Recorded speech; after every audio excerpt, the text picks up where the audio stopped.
अस्सलाम वालेकुम, कैसे हैं आप लोग? ठीक ठाक। आज हमारा अकाउंटिंग की क्लास में जो टॉपिक चल रहा है एडजस्टमेंट यानी एडजस्टिंग एंट्रीज। लास्ट क्लास के अंदर मैंने डिस्कस किया था adjusting entries is most important topic in accounting. Without adjusting आपको समझो अकाउंटिंग आती ही नहीं। तो मैंने एक बुनियाद बता दी थी, बेसिक बता दी थी, इंपॉर्टेंस बता दी थी लास्ट लेक्चर के अंदर कि हम एडजस्टिंग एंट्री हर क्लास के लिए इम्पॉर्टेंट है, सही। और जो भी अब अभी हम नया टॉपिक स्टार्ट करने जा रहे हैं कि जैसे अगर हम बीकॉम फर्स्ट ईयर के अंदर इनकम स्टेटमेंट में टारगेट रखते हैं तो उससे पहले हमें एडजस्टमेंट करनी पड़ेगी और एडजस्टमेंट का टॉपिक भी आता है। तो फर्स्ट ईयर के अंदर एडजस्टमेंट लाजमी करनी पड़ेगी इनकम स्टेटमेंट का सवाल करने के लिए, और अलग से भी एडजस्टमेंट का सवाल आता है। तो फर्स्ट ईयर में वैसी इंपॉर्टेंस होगी इसकी। सेकेंड ईयर के अंदर हम टॉपिक स्टार्ट करने जाएंगे सिंगल एंट्री का स्टार्ट करेंगे, नॉन प्रॉफिट कंसर्न, तो उसमें भी एडजस्टमेंट आएगी। तो बगैर एडजस्टमेंट के वो टॉपिक भी नहीं हो सकते, ठीक है। बिल्कुल इसी तरीके से बीकॉम पार्ट 1 के अंदर वर्कशीट एक टॉपिक आता है, उसके अंदर भी वर्कशीट यानी इनकम स्टेटमेंट का ही समझो दूसरा नाम है। अब उसके अंदर भी एडजस्टमेंट आती है और अलग से सवाल भी एडजस्टमेंट आते हैं। तो अब हम वो जो टॉपिक स्टार्ट करने जाएंगे वर्कशीट, तो उसके लिए भी विदाउट एडजस्टिंग वो सवाल कर ही नहीं सकते हैं। Same as it is BCom final के अंदर एडवांस अकाउंटिंग के अंदर तो हमारे पास बचे ही सिर्फ कौन कौन से टॉपिक है, क्या नाम है,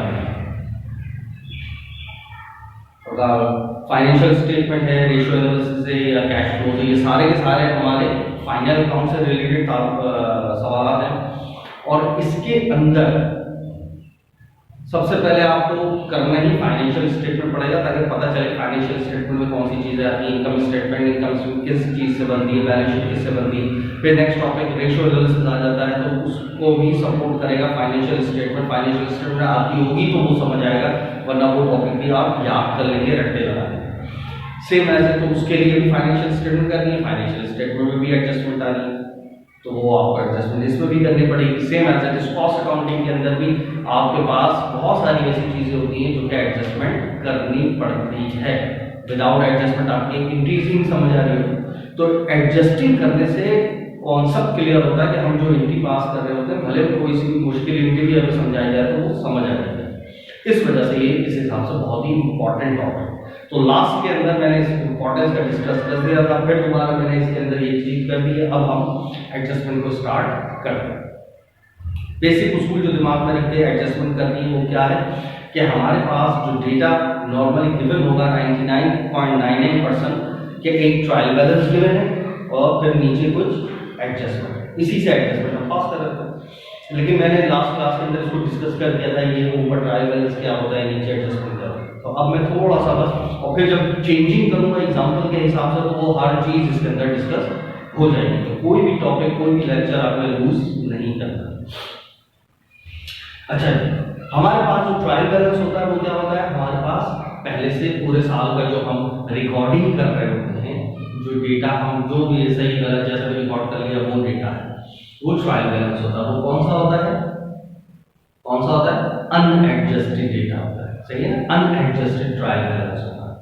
अच्छा, उसके बाद हम क्या करते हैं, साल के आखिर में हमें सही मालूमात पता चलती है, ऐसा नहीं ऐसा है, ऐसा नहीं।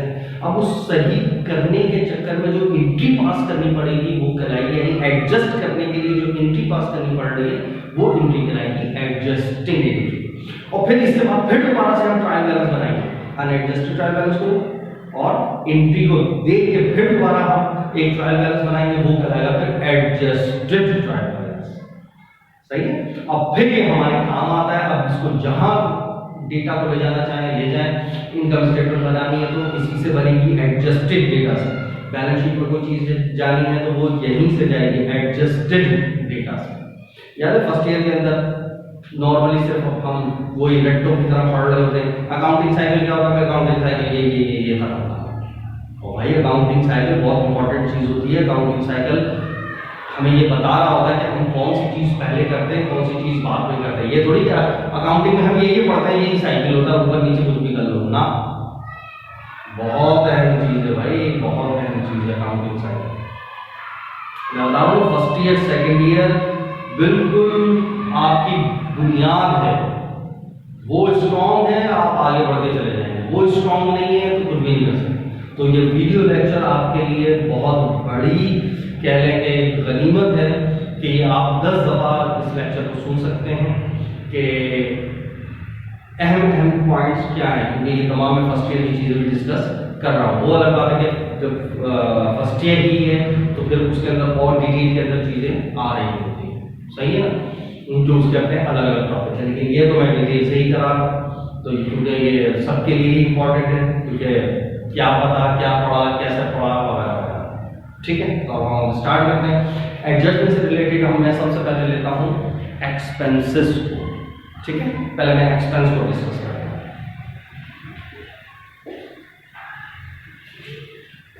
अच्छा, अब मैं सबसे पहले डिस्कस कर रहा हूँ एक्सपेंसेस।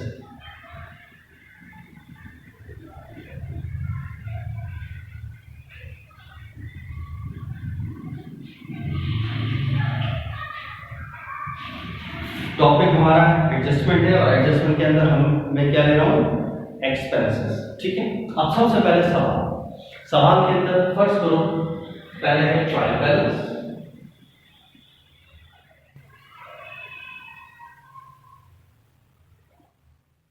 ठीक है, क्या है, ट्रायल बैलेंस। और ट्रायल बैलेंस में कोई भी एक्सपेंस रिकॉर्ड करो। फर्स्ट करो, मैं पहले एग्जांपल लेता हूं, expense as a expense record हुआ है, जैसे कुछ भी ले लो, रेंट ले लो, सही।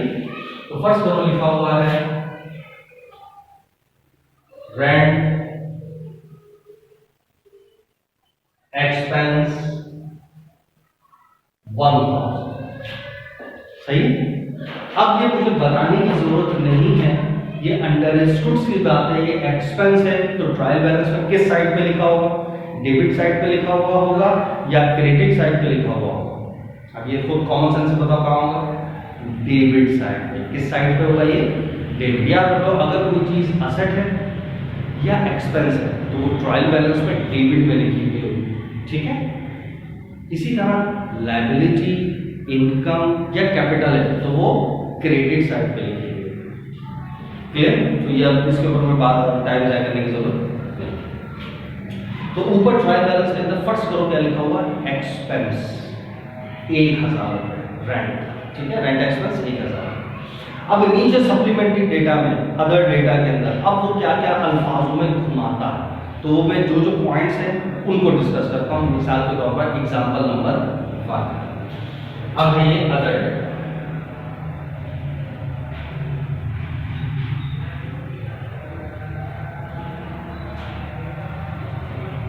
सही, ये हो गया साल के शुरू का, सही। यानी साल के शुरू में जो हमने काम किया था वो एंड तक जो भी तरह हमने ट्रायल बैलेंस बनाया, यानी अनएडजस्टेड ट्रायल बैलेंस से हमें ये डेटा मिला कि हमने, हमारे पास पहले से ऑलरेडी रिकॉर्ड क्या है, रेंट एक्सपेंस 1000। ठीक है, और साल का एंड यानी अदर डेटा में अब वो हमारे से इससे मुतालिक क्या बात करता है।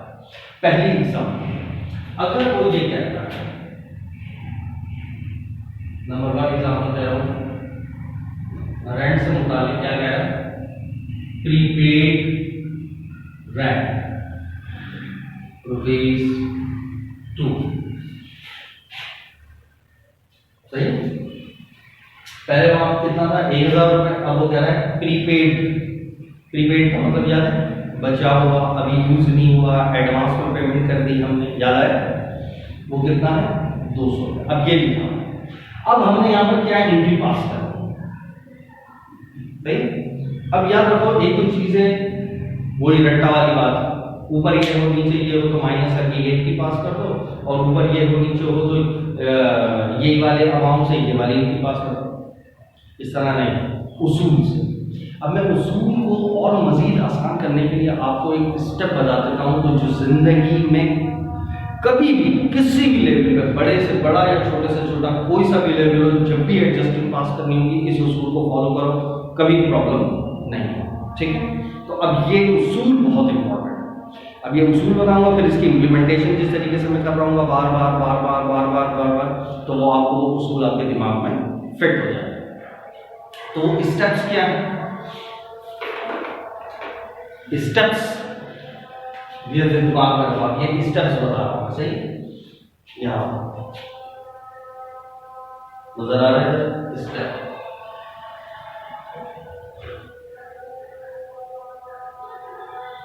स्टेप क्या है? ऊपर वाली बात, अब मैं ऊपर से मुराद, जब भी मैं ऊपर की बात करूं तो ऊपर से मुराद ट्रायल बैलेंस, सही, ऊपर से मुराद ट्रायल बैलेंस, और नीचे से मुराद other data, supplementary data, ending data, adjusting data. Clear है?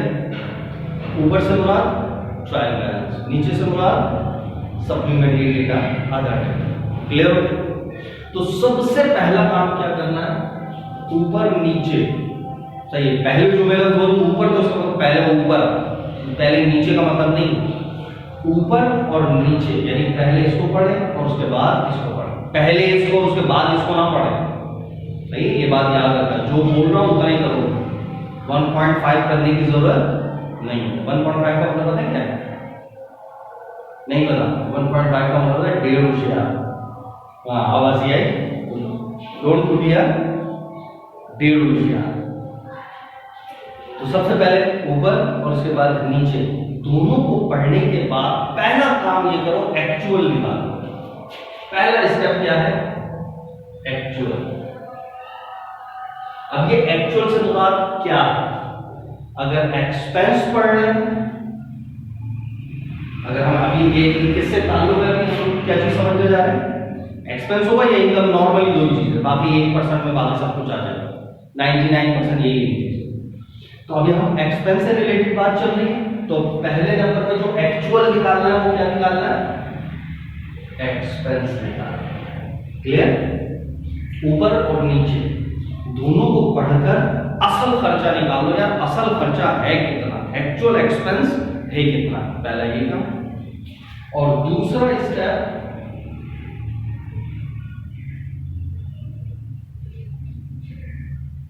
कंपैरिजन करो। दूसरा स्टेप कंपैरिजन करो। कंपैरिजन किस चीज का कंपैरिजन करें भाई? तो कंपैरिजन करना है दो चीजों का। ऊपर से मुराद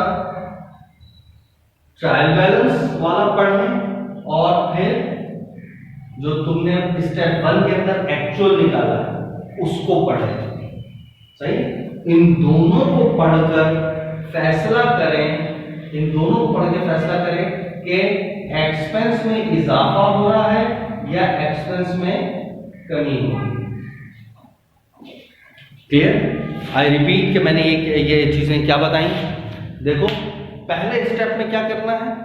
पहले स्टेप में एक्चुअल निकालना है। एक्चुअल कैसे निकालना है? ऊपर और नीचे पढ़कर। सही? बल्कि ये भी मैं यहां पर इसी तरीके से लिख देता हूं, जैसे मैंने यहां पर ये बताया कैसे निकालो, तो इसको भी मैं यहां पर लिख देता हूं। एक्चुअल कैसे निकालते हैं? ऊपर यानी ट्रायल बैलेंस और नीचे यानी अदर डेटा। ऊपर नीचे दोनों को पढ़कर आप ये फैसला करें कि एक्चुअल एक्सपेंस, ये दोनों को पढ़ के आप फैसला करें कि एक्चुअल, अभी एक्सपेंस की बात चल रही है तो एक्चुअल एक्सपेंस कितना है। अभी कैसे करना है वो अभी मैं बताऊंगा। अभी पहले सिर्फ जो करना है दिमाग में, पहले उसके स्टेप्स बताऊंगा। सबसे पहले स्टेप क्या करना है? एक्चुअल निकालना है। एक्चुअल कैसे निकालते हैं? ऊपर नीचे दोनों को पढ़कर एक्चुअल निकालते हैं। अभी एक्सपेंस की बात चल रही है तो हम क्या निकाल रहे हैं? Actual expense. जब इनकम की बात चलेगी तो same as it is actual income निकाल रहे हैं। पहला काम एक्चुअल निकालना। क्लियर? एक्चुअल कैसे निकालते हैं? ऊपर नीचे दोनों को पढ़कर खुद कॉमन सेंस से फैसला करें कि असल खर्चा कितना है। पहला स्टेप। दूसरा कंपैरिजन करना है। किसका? ऊपर जो लिखा हुआ था पहले से यानी ट्रायल बैलेंस उसको, और जो ये तुमने अभी एक्चुअल निकाला है इसको। सही? ये जो एक्चुअल एक्सपेंस निकाला इसको, इन दोनों को आप पढ़ के खुद से फैसला करो कि यार मेरा खर्चा बढ़ रहा है या कम हो रहा है, मेरा खर्चा बढ़ रहा है या कम हो रहा है। अब देखो, अब जब मैंने ये लफ्ज इस्तेमाल किया मेरा खर्चा बढ़ रहा है या कम हो रहा है, तो लाजमी मैं किसी चीज को देख के ही फैसला कर रहा हूं ना कि ये मेरा बढ़ रहा है या कम हो रहा है। तो खुद देखो यहां पर मैंने मेंशन किया हुआ है कि पहले किसको पढ़ना है? Trial balance. और ट्रायल बैलेंस का मतलब क्या था? मैंने पहले से ये रिकॉर्ड किया। है ना। और एक्चुअल का मतलब ये दो पहले स्टेप में ऊपर नीचे दोनों को पढ़ के मालूम किया। तो अब ये जो तुमने एक्चुअल मालूम किया है ना, असल खर्चा तो इतना है, इसी को देखते हुए इस पे नजर डालनी है, मैंने पहले से क्या रिकॉर्ड किया हुआ था। अच्छा मैंने इतना रिकॉर्ड किया था, लेकिन मेरा असल तो इतना हो गया, तो ये मेरा बड़ा या कम हुआ, यानी इसको देखना है, एक्चुअल एक्सपेंस को देखना है, यानी इन दोनों को आसान अंदाज में जब मैं ये बता रहा हूँ आपको और मजीद क्लियर हो जाएगा। अच्छा इस तरह देखना होता है कि एक्सपेंस बढ़ रहा है या कम हो रहा है। जैसे मैंने पहले से रिकॉर्ड किया हुआ था ट्रायल बैलेंस में, मिसाल के तौर पर 1000, सही है, जबकि असल कितना आया 800, तो खुद सोच लो बढ़ा है या कम हो रहा है। पहले कितना था 1000 एक्सपेंस, असल कितना है 800, तो बढ़ रहा कम हो रहा है, कम हो रहा है ना। तो इस तरह पहचानना होगा कम हो रहा है या बढ़ रहा है। इसी तरह दूसरी एग्जांपल, पहले फर्स्ट तो लिखा होता है 1000 एक्सपेंस और नीचे लिखा हुआ है 1300 एक्सपेंस, तो खुद सोचो बढ़ा कम हुआ, बढ़ गया 300 रुपए, है ना।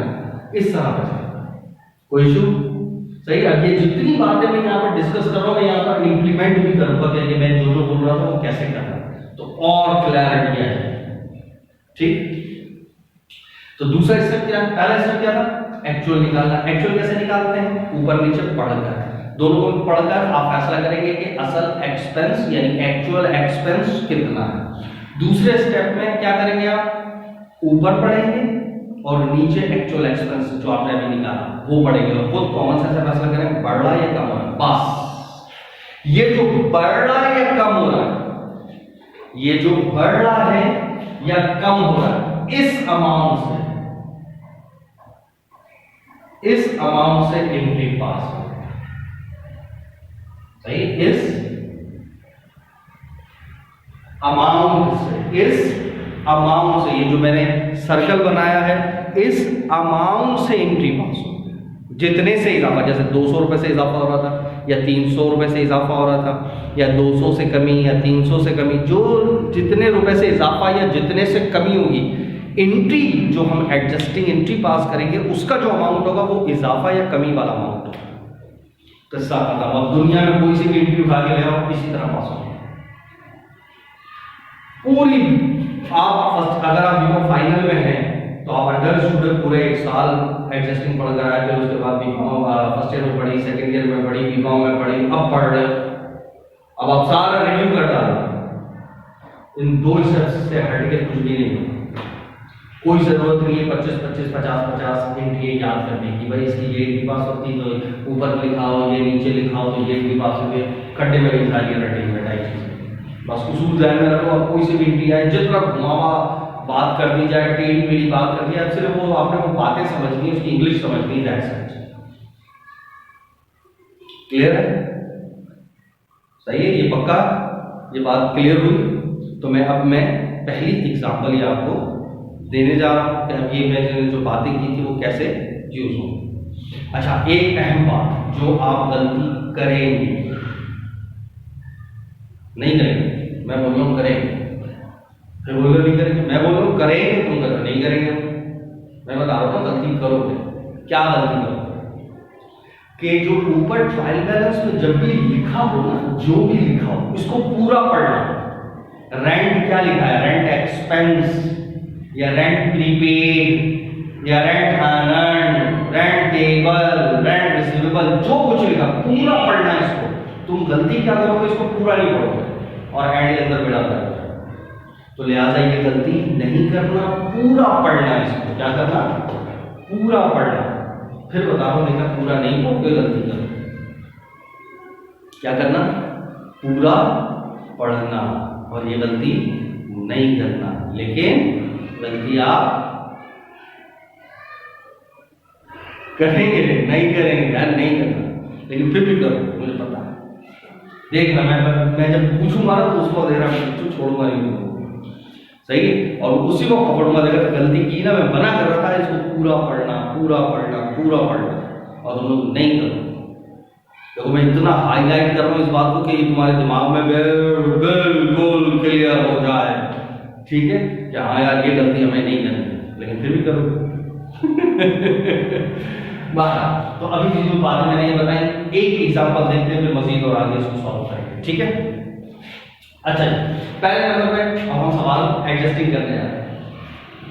ट्रायल बैलेंस के ऊपर क्या लिखा है, रेंट एक्सपेंस। पहले स्टेप असल निकालना है, पहला स्टेप क्या है, असल निकालना। असल कैसे निकालते हैं, ऊपर नीचे दोनों को पढ़ के असल निकालते हैं। तो अब ये ऊपर नीचे पढ़ के असल निकालना, ये पहला स्टेप। कैसे, ऊपर लिखा है रेंट एक्सपेंस, खर्चा 1000, नीचे क्या है, प्रीपेड 200 रुपए बच गया, प्रीपेड 200 रुपए बच गया। तो ऊपर नीचे कॉमन सेंस से पढ़ के फैसला करो। पहले एक्सपेंस खर्चा था 1000, साल के एंड में पता चला 200 रुपए तो बच गए, तो खर्चा कितना है, 800। इसको माइंड में अलग करें, 800 असल खर्चा कितना है, 800, माइंड में अलग हो गया। अब दूसरा स्टेप कंपैरिजन, वो कैसे करते हैं, ऊपर और एक्चुअल को पढ़ के फैसला करना है बढ़ रहा है या कम हो रहा है। सही, ऊपर पढ़ना है और असल को पढ़ना है और फैसला करना बढ़ रहा है या कम करना है। ऊपर पढ़ना, रेंट एक्सपेंस पहले खर्चा था 1000, जबकि असल खर्चा 800, बढ़ा या कम हुआ, कम हुआ। कितने रुपए, 200। Excellent, clear. आई रिपीट, पहले स्टेप असल निकालना, असल मतलब एक्चुअल। कैसे निकाला, ऊपर नीचे पढ़े थे। ऊपर पढ़ा पहले रेंट एक्सपेंस 1000, नीचे कह रहा है प्रीपेड बचे हुए हैं 200 रुपए। तो पहला खर्चा रिकॉर्ड हुआ था 1000, साल के एंड में पता चला 200 रुपए तो हमारे बच गए हैं, तो असल खर्चा कितना हुआ, 800। ये असल आ गया 800। फिर दूसरा स्टेप क्या था इसमें, पीछे देखो, कंपैरिजन कैसे करना है, ऊपर और असल को पढ़ के। ऊपर पढ़, रेंट एक्सपेंस पहले खर्चा था 1000, असल कितना है 800, बढ़ा कम हो रहा, कम हो गया, कितने रुपए, 200 पास करा। इस 200 से हमने एंट्री पास कर दी, तो पता चला कि मैंने कैसे अप्लाई किया, ठीक। अच्छा, अब एंट्री कैसे अप्लाई करनी, सो सिंपल रूल कहता है, जो अकाउंटिंग में आप जनरल एंट्री पास करते हुए रूल थे उसी के तहत। अब यहां पर आ क्या हो रहा है, एक्सपेंस में कमी आ रही है। क्या हो रहा है, एक्सपेंस में कमी आ रही है। रूल के तहत एक्सपेंस में कमी क्या होती है, एक्सपेंस में कमी रूल के तहत क्रेडिट, तो लिहाजा रेंट एक्सपेंस क्रेडिट और अंडर स्टूडेंट डेबिट क्या हो रहा होगा, प्रीपेड रेंट। या कॉमन सेंस से खुद ही सोचो, एक्सपेंस कम हो रहा है यानी खर्चे में कमी होगी, तो प्रीपेड में इजाफा होगा, जो बच रहा होगा उसी में इजाफा होगा। ऐसे ही है, जो बच रहा है, जो बचा हुआ है, अगर उसमें कमी हो तो अंडर स्टूडेंट क्या होगा, एक्सपेंस में इजाफा। जो बच रहा है वो खर्च होता चला जा रहा है, तो प्रीपेड में अगर कमी हो रही होगी तो एक्सपेंस में इजाफा, एक्सपेंस में कमी हो रही होगी तो प्रीपेड में इजाफा, ठीक है। और प्रीपेड एसेट है, रूल के तहत एसेट्स में इजाफा डेबिट होता है, इस वजह से ये प्रीपेड डेबिट हुआ, क्लियर। और अमाउंट कौन सा आएगा, मैंने सिंपल सा एक उसूल बता दिया, जितने से इजाफा या जितने से कमी होगी अमाउंट वो आएगा। तो हमारे पास क्या हुआ था, 200 से कमी होगी तो अमाउंट 200 हो जाएगा।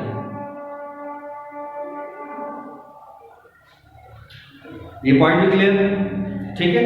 तो देखो, अब इसको चाहो तो और प्रैक्टिकली इसको क्लियर कर सकते हो कि अगर आपके पास पहले से रिकॉर्ड क्या है, पहले से रिकॉर्ड क्या है, एक्सपेंस रिकॉर्ड है ना, पहले से रिकॉर्ड क्या है, एक्सपेंस। तो अगर आप इसी व्यक्ति के अकाउंट लगा के चेक करो, एक्सपेंस क्या है, क्या रिकॉर्ड है पहले से, जो पहले से होगा उसी का अकाउंट बनेगा, रेंट एक्सपेंस। और कितना है, 1000, अंडरस्टूड है, ये डेबिट होगा, एग्री यहां तक। अच्छा, अब जरा कुछ कॉमन सेंस से सोचो, आपने क्या एंट्री पास करी, ये एंट्री पास कराई ऐसी, तो आपने क्या करा, रेंट एक्सपेंस को 200 रुपए से क्रिएट किया। तो मैं इसको 200 रुपए से अगर यहां पर क्रिएट कर दूं,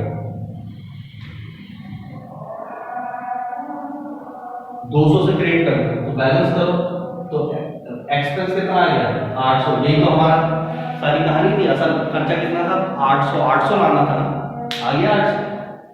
एक तो ये तरीका, दूसरा ये तो एंट्री पास करके चेक करा। फर्स्ट करो एंट्री पास करने के लिए अब हमें क्या करो, तो उसके लिए क्या करें,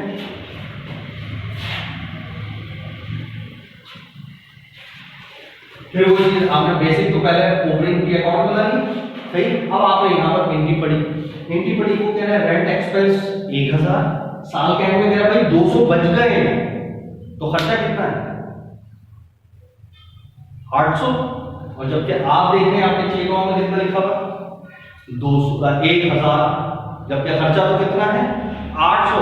तो मैं क्या करूं, मैं क्या करूं, ये 1000 की बजाय कितना है 800 आए, यानी बैलेंस मेरा कितना आना चाहिए 800। तो मुझे क्या करना पड़ेगा, मुझे एक्सपेंस को 200 रुपए से क्रेडिट करना पड़ेगा, तो ऑटोमेटिकली 800 आ जाएगा। तो मैंने क्या करा, रेंट एक्सपेंस को 200 से क्रेडिट कराया, हो गई है 200 रुपए से क्रेडिट कराया। तो अंडर से फिर वो दूसरा तो सेट असाइड है ना कि भाई एक्सपेंस में कमी होगी तो प्रीपेड में इजाफा होगा, दूसरी चीज प्रीपेड डेबिट होगी। तो ये देखो टी अकाउंट के जरिए भी आप इस इनकी को यानी कॉन्सेप्ट को समझ सकते हैं। तो टी अकाउंट के जरिए भी समझा जा सकता है, वरना जो मैंने ये उसूल बताए इसके तहत तो जिंदगी में कुछ भी कर लो आसानी हो। लेकिन ये दोनों चीजें पैरेलल के अंदर दिमाग में रखना, ऐसे सॉल्व होता है एडजस्टमेंट का सवाल। तो इतना मैंने बोला है तो एक इनकी पास की। अब इस चीज से बचने के लिए टीचर क्या करते हैं, या तो उनको ये चीजें ही नहीं पता होती, उन्होंने भी रट के पढ़ा हुआ होगा। अब होगा भाई एक काम करो, ऊपर एक्सपेंस है नीचे प्रीपेड है, माइनस करके ये वाली एंट्री याद रखो, प्रीपेड डेबिट एक्सपेंस क्रेडिट, सही है भाई, याद हो गया 5 सेकंड में याद करवा दें, बोलना ही नहीं पड़ा कुछ। और बाकी जो जितने स्टूडेंट है, अगर मेजोरिटी उनके अंदर 2 नंबर स्टूडेंट है जो समझने के लिए नहीं आए, तो सिर्फ पास होने के लिए आए, उनको मजा आया तो हमेशा बोलेंगे जबरदस्त टीचर है यार, जबरदस्त बताया, जो बताया समझ आ गया। भाई समझ नहीं आया आपको याद के लिए आप तो बुलारा अकाउंटिंग को याद न कीजिए, उसको समझिए, ठीक है। तो ये पहली ये भी मैंने ये एक एग्जांपल दी एक्सपेंस की। इसी तरीके से अभी मैं अब इंशाल्लाह नेक्स्ट लेक्चर के अंदर एक्सपेंस का बाकायदा हम पोस्टमार्टम करेंगे कि एक्सपेंस के अंदर क्या क्या होता है, कितने रगड़े कितने झटके, वो सारे इंशाल्लाह नेक्स्ट लेक्चर में मिलेंगे आपको। जब तक के लिए इजाज़त दीजिए, अल्लाह हाफ़िज़। इसको कॉपी कर लेना।